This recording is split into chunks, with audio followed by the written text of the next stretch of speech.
So welcome to the topic today is content planning. So we're here to talk about how to plan digital marketing content. So this isn't about the how you do digital content. This is about how you plan the content that you're going to do. Okay, and there's a subtle difference, and often this is the point that most people miss. So we'll just generally jump into things like social media, things like doing a blog, maybe setting up and running a podcast, without actually planning it through. And so what you find is that you're sort of setting off on the journey, but you don't have the destination. So it's like setting off in a car without your sat nav. So you're driving along, but you've no idea really where you're headed. Now, clearly that is not going to be the best and most efficient way of spending your time and your resources. So what we're going to talk about in this particular session is how you plan your content strategically. So there's a little bit of tactics being the thing that is the kind of everyday, and we will touch on that, but only slightly, because as I say, this is not the how you do it and the choices that you're going to make, because that's going to be very personal to you. This is much more about creating a content strategy, so a plan that means something in the longer term. So as I always do, let's begin with a definition. And this one I took from Hubspot, who are obviously masters in the art of content strategy, content platforms, and the tech that supports the strategy or the plan that you create. So this is what Hubspot say about a content strategy. And they say a content strategy is a plan in which you use content, so that could be audio, visual, and or written, to achieve your business goals. A successful content strategy will attract your target audience at every stage of the funnel and keep them engaged. So let's just pause here at a moment and just sort of not go straight through that definition and say, okay, yeah, get it. Let's actually just think about that and just dwell on some of those points there. To achieve your business goals. Okay, so your first point in your content plan is that this is not so much about the content, and it is more about achieving your business goals. So that's really key. So we need to be thinking about measurability. We need to be thinking about some key performance indicators. So flagging up which content's going to work well, which content needs to be improved. And also it's to attract your target audience. So there's some prioritization going on here. At every stage of the funnel, as they describe it, I'm going to convert that into every stage of your customer's journey, because to me, that is the more kind of marketing centric rather than just sort of sales driven. So we need to balance those two things.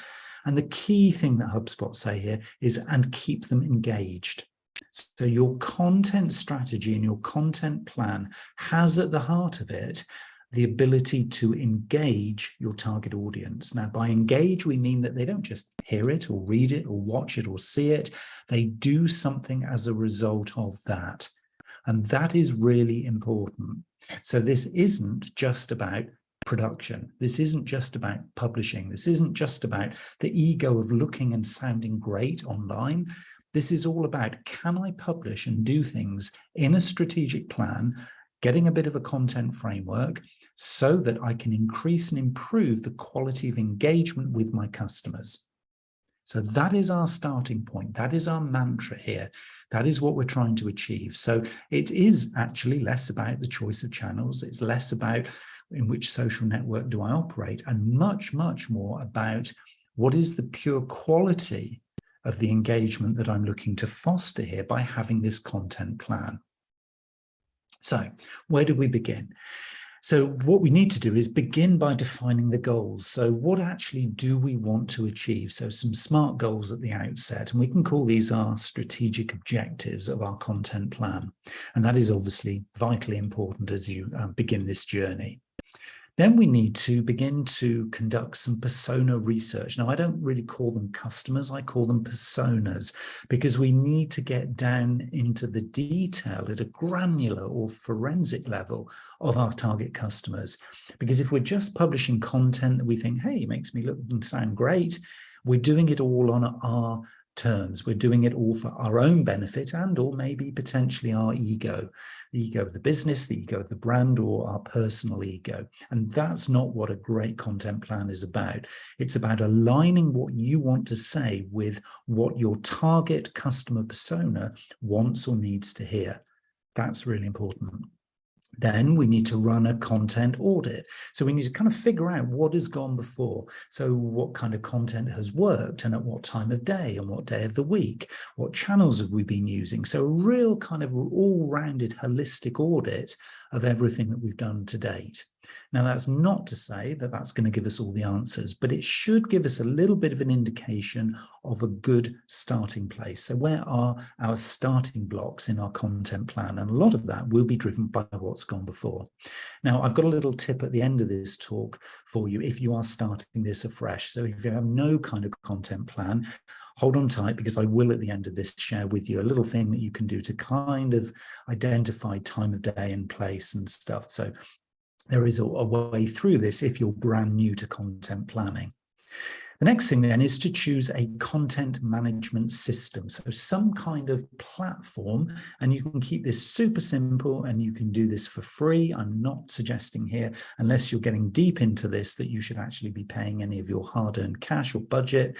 You can do this bit for free, but choosing an appropriate content management system where you can actually upload your content, where you can schedule, where you can measure at a light level what's actually happening. Then determining which type of content you want to create. So obviously then deciding on the kind of content. So what kind of medium do I want to convey my message to this target persona? What is the most appropriate way of getting my message across? And it's not necessarily your preference. Generally, the most appropriate way is to go with the preference of your target audience. So therefore, if they are all over podcasts right now, you're going to be doing audio content. If it's video, obviously the same then applies, and written content, etc., etc. There are some patterns right now. Obviously, short form video content is very, very in vogue. And the podcast, which I mentioned before, very, very much a growing medium with which you have a lot of potential. But it's only going to work really if that is what your target customer persona is seeking from you. So be driven by them rather than actually thinking, hey, I want to look great on YouTube, or hey, come to my website and read this great long article. If they're not ready or willing to do that, it's much, much easier within your content planning to go to where they are, do it on their basis rather than actually doing it on your terms. Then you can do a great big mind dump of all the different content ideas that you have, and really just no holds barred. I mean, really just go for it. And I'll explain how you can balance that content in a short while. And then, of course, it's about publishing, managing, and measuring. So this little checklist that we've got here misses that one key point, which is listening. So when you're publishing your content, it's all about listening, because only by listening to what happens with that content do you get an opportunity then to optimize and improve going forward. So a lot of this stuff is very much about the simple way of just really having a journey through which you can take each little piece of content that you have. But let's break things down, because I've promised you really a plan here, and that's really just a checklist of stuff that kind of, most people will be working to. But the people who are really making content fly, those who have got, great engaged audiences, not necessarily in the millions, but, a target audience where they've got advocates, they've got influencers at a micro level, probably to serve their industry or their sector, and they're making a difference. What is the general best practice that these guys are actually using? Well, it is a 5-step process. That is, they have a strategy, they have tactics, they are balancing their content, they're building their content, and they're looking for little bonus features. And I'm going to give you one to play with at the end of this talk, but they're looking for little bonus features and little opportunities for constantly improving. So there's our checklist of 5 things that I'm going to talk to you about in this session: strategy, tactics, balance, building, and bonus. Okay, so those are the elements of a strong strategic content plan.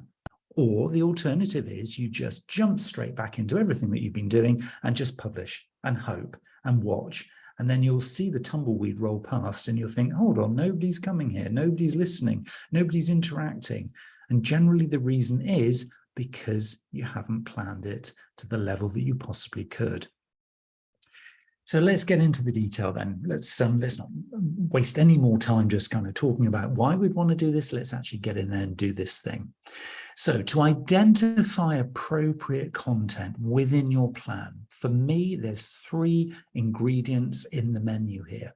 So we're looking to strategy, we're looking for some tactics, and we're looking to balance. So when I talk about strategy, I'm talking about the longer term, the 3 to 5 year window, which will be benefited by great content that you're publishing. And I'm also talking about balancing that with tactics. So kind of, internal kind of benefit for your organization, short-term benefit for your customers, making and encouraging sales or conversions, whatever it is your targets are. So balancing strategic long-term with some short-term tactical stuff. And it is about balancing the content, because if you're one of these people or one of these brands or one of these companies who are constantly selling through digital content, well, good luck with that, because that isn't a content plan. That is just selling through social or through your website. So it is all about striking a balance. Yes, you can do that. That kind of content is expected from a commercial business. But, and here's the caveat, you have to add value to give you the right to be able to balance that content with the sales messages. So we're looking here to identify appropriate content by striking the balance of strategic, tactical, and the balance of the content itself. So let's get into the detail of that then. So let's break down strategic, tactical, and balance into the next level of detail, because these are the things that I'd like you to really be thinking about as you begin to build a content plan. So let's start with strategic. So why would you have a focus of attention? Why would you have one eye or one ear looking at the longer term? Well, because effective content should all the time be building attention for your brand. It should be building the credibility of your brand. So strategically, what you're looking for with all of your content, and I am talking about short-term little kind of boosts. I mean, it could be a sales message. It could be something that tells, a great thought leadership story. Whatever it is that your content is producing, it needs to support your strategic goals, those longer-term ambitions that you have as a business or organization. So it's about building your brand. It's about getting attention from your target audience. So how do you do these things? Well, initially, you're going to need to find and identify as part of your content plan a hook. Okay, so you need a hook. What is your content doing to hook in the attention of your target audience? So what is it that motivates them? What is it that inspires them? What is it that excites them? What is it that adds pure and really authentic value to their world? That can be your hook. Figure out what you bring to their world that adds value. Then, again, as part of this attention and brand building, you've got to be using a unique sales proposition. So what is it? The simple message or strapline or quote that you can use that identifies you as a brand or you as a business, that is something your competitors and the rest of the noise in your industry is not doing or is not offering. So what is that unique sales proposition, your USP? What is it you're bringing to the world? That is key, absolutely key, because that is one of the key differentiators. So you've got a hook, you've got a USP, but you also need to be very consistent. If your content plan is going to achieve strategic ends, i.e. getting attention and building your brand, you need to be focused as well within your brand guidelines. And by that, what I mean is the limits, if you like, of things that you'll talk about, the kind of tone of voice, the style, the essence of your messages and how you talk and how you convey what you convey. So it is about consistency. Strategic goals in your content planning is absolutely vital to operate within your brand guidelines. And if you haven't got brand guidelines, well, that's a topic for another day, but it is all about identifying what is the tone of voice, what is the color, the essence, what is the mood, of my brand. Those are the guidelines then that you state very, very clearly. And if it's not just you doing your content production, then those kinds of things will be very much helpful to you to ensure that everyone is also operating consistently. And coupled in with that is your strategic intent. What's the point? Where are you taking your business or your organization? What is the overall mission? Because your content plan should align with that strategic intent to deliver the attention and those brand building goals. So do you see what's happening here? You're kind of setting the scene, if you like. You're setting the environment or the context for a longer term benefit. So it is about publishing today, but it's about publishing today with one thought at the back of your mind that will be supporting what's coming down the tracks. So yes, it is about today, but it's also about supporting tomorrow. So the today bit, that is your tactical goals. So we've just talked there about strategic goals, the longer term. What is it about tactics, those kind of immediate or shorter term benefits that you're going to get from your content plan? Well, typically, I would say those are engagements and conversions. A lot of people are chasing the vanity metrics, as we call them, those vanity things, how many followers have you got? How many likes did you get? How many comments did you get? Is that truly a measure of how good your content is and how well you're publishing and kind of the true value to your business? The answer probably is not. And we always need to be mindful of vanity metrics and try and avoid those wherever we can. So the tactical goals in your content plan need to include how and where and by what means am I going to enhance and increase high quality engagement. So not just engagement with my target persona at any cost, but the highest quality I possibly can. And how can I use that engagement then to convert them? So if you're in a commercial business, yeah, the conversion could well be to drive them gently and coaxing them towards a sale.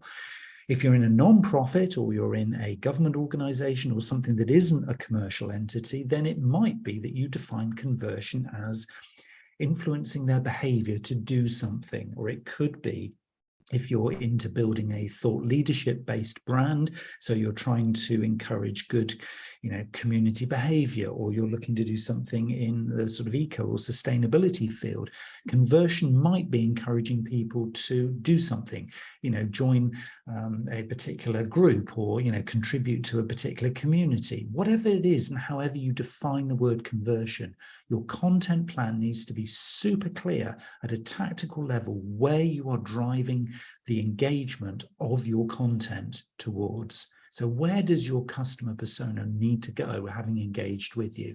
And it is to that conversion point, because otherwise, why are you publishing content? It isn't just because you can look and sound great, it's to drive behavior.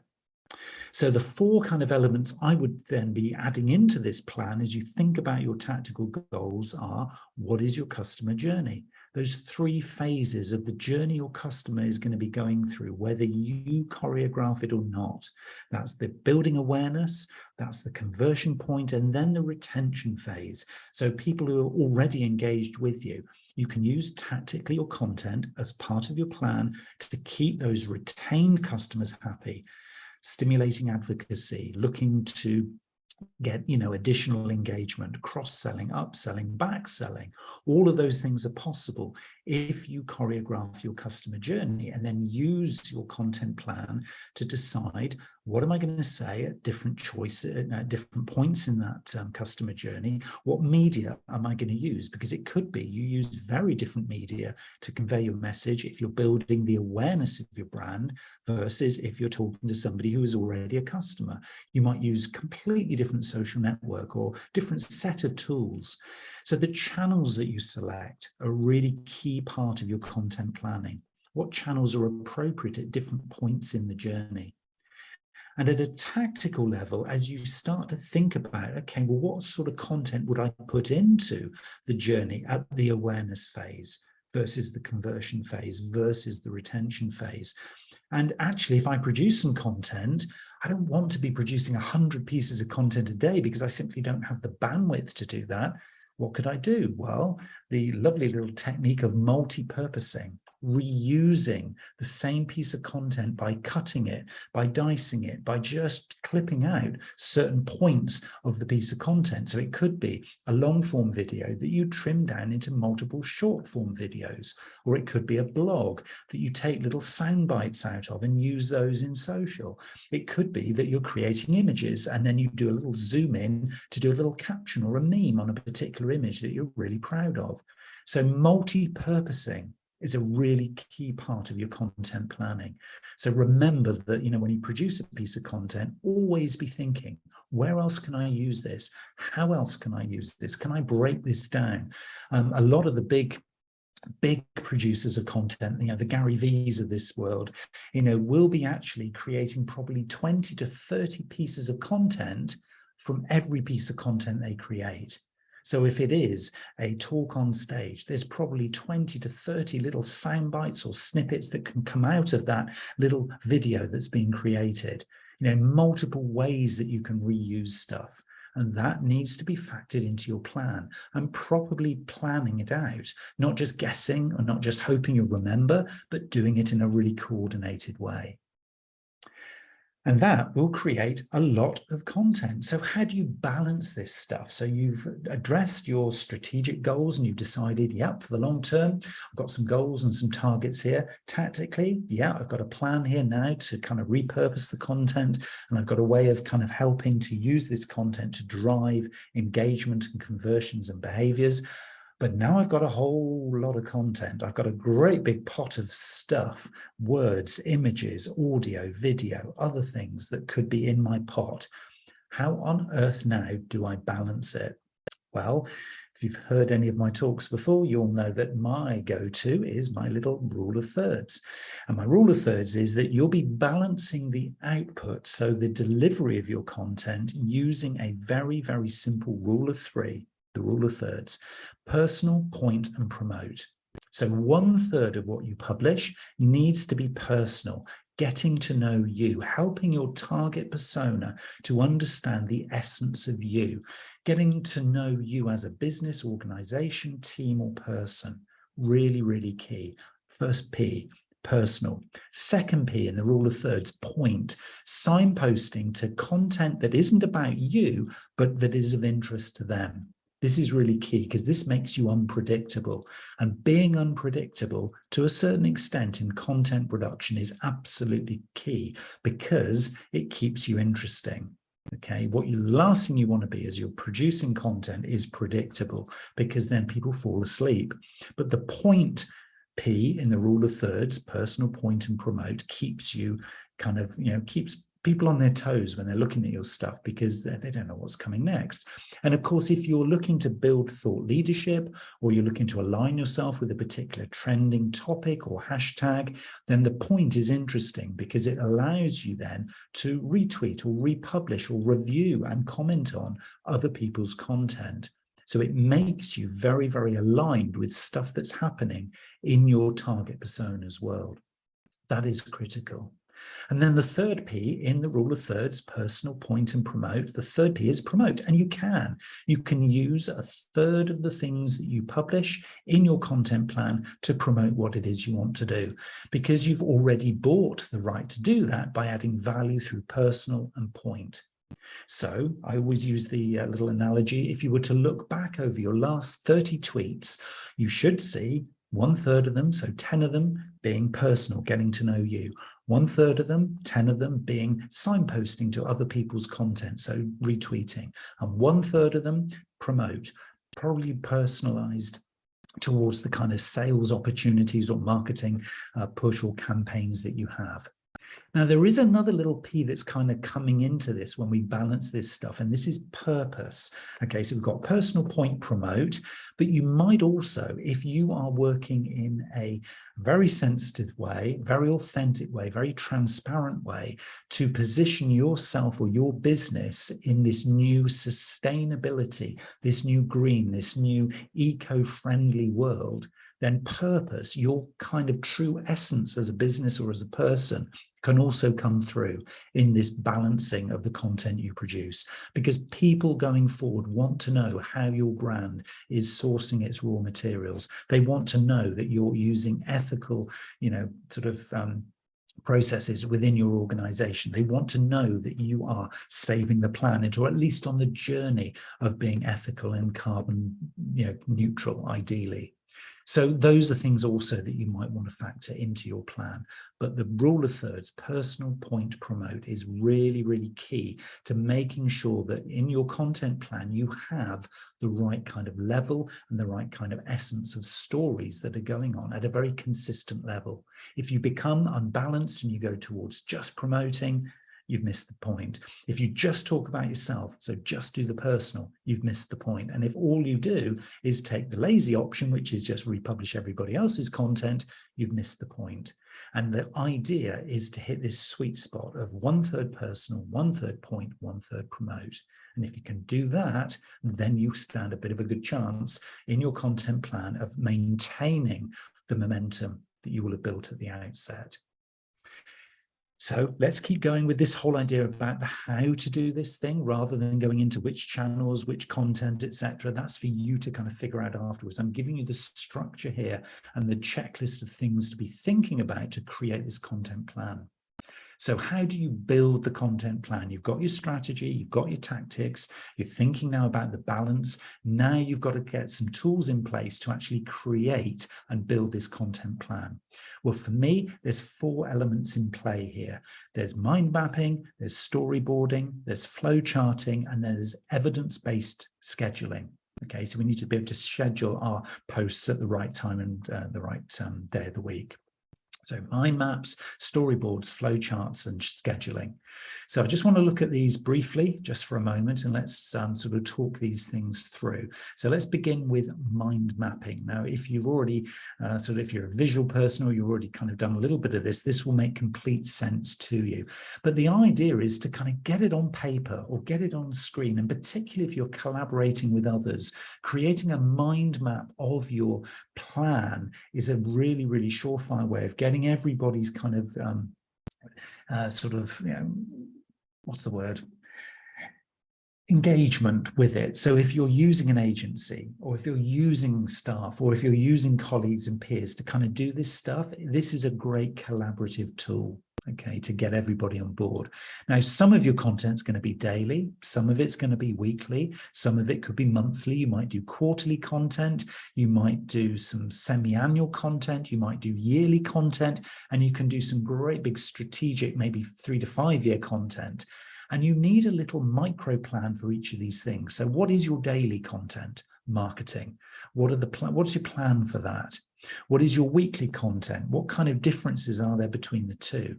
Maybe you're looking at fortnightly or monthly. What channels might be subtly different? What kind of tools or ways that you're going to do this are going to be subtly different? So mind map that process, because it might be that you don't think you can do a daily blog, but how often could you do a blog? Could you do one once a month? Okay, so that goes into the monthly content plan. Are there maybe some tweets that you could do? How often could you do those? Well, maybe one a day. Okay, so that's into the daily content plan. And so what you're doing is you're thinking of all the different types and styles of content that you've decided further upstream, and then you're putting them into their rightful place in the flow, if you like, of the content that you're likely to produce. So get visual. A lot of tools are available online, or you can literally just get the flip charts and sticky notes out and actually just produce an offline version, whatever suits you and your style. But it is definitely worth getting visual with this stuff. Then if you then decide, okay, well, I'm going to identify this one, maybe sort of little vlog that we want to do. Okay, so how are we going to create this vlog? We've identified that we want to do a video blog, and we want to kind of create something that's going to be really engaging. We tick all the boxes tactically, builds on our brand. Where on earth do we start? Well, the next technique is storyboarding. And the storyboarding has been within the sort of music and within the performance and the film and TV industry for many, many decades.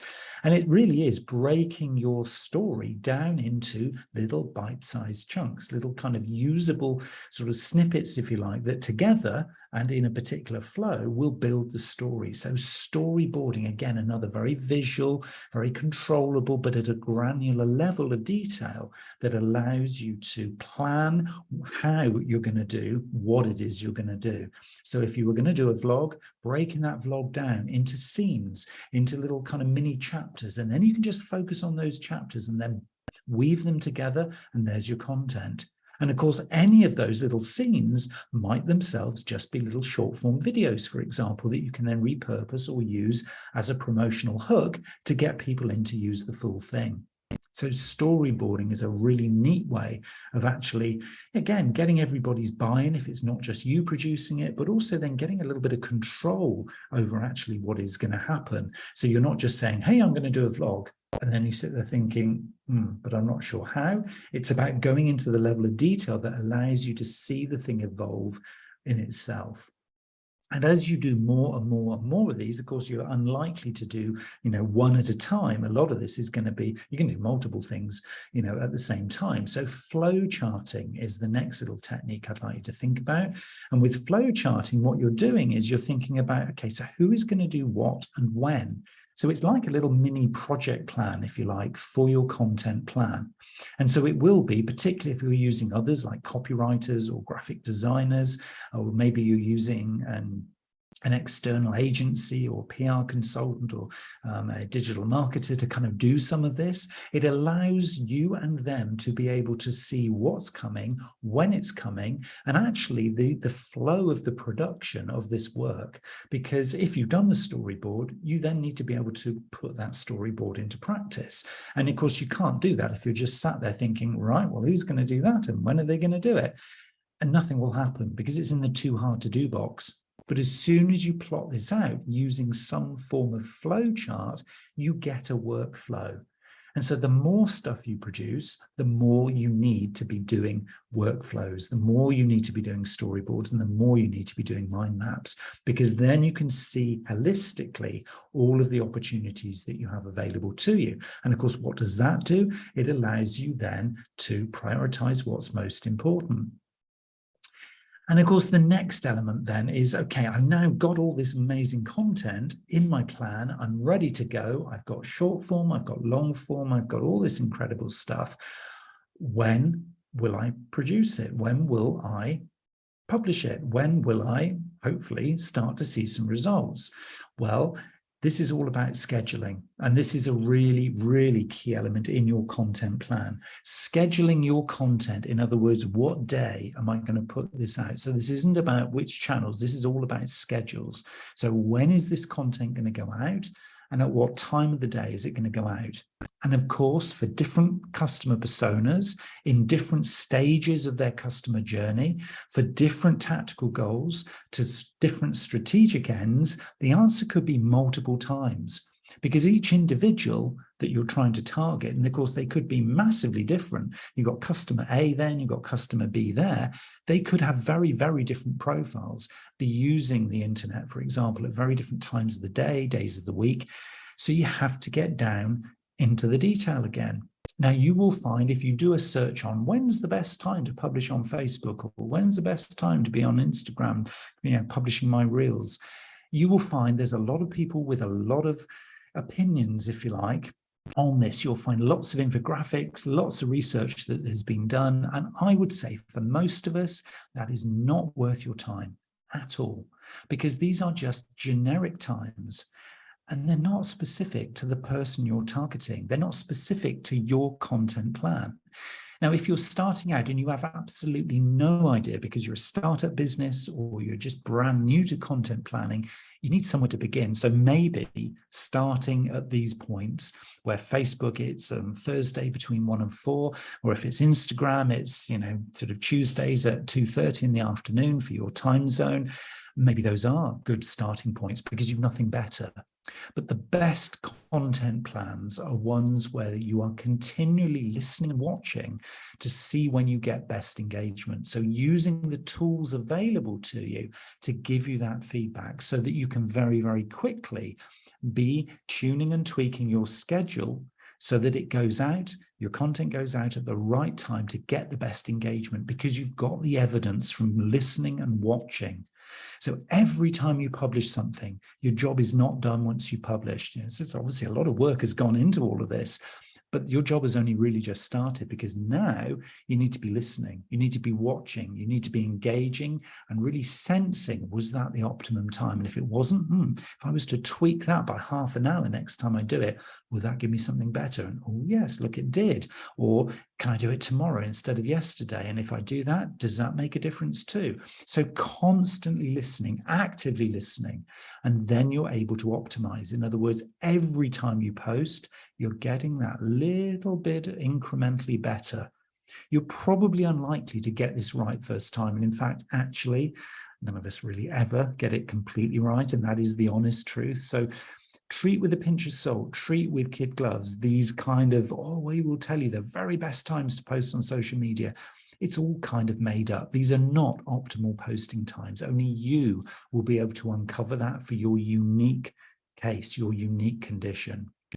But if you're truly listening, I want to just get into this final little point that I wanted to share with you. This is the little bonus, because if you are listening, truly listening to what's going on, part of your content plan needs to be optimizing, continually improving. And you can only do that through listening.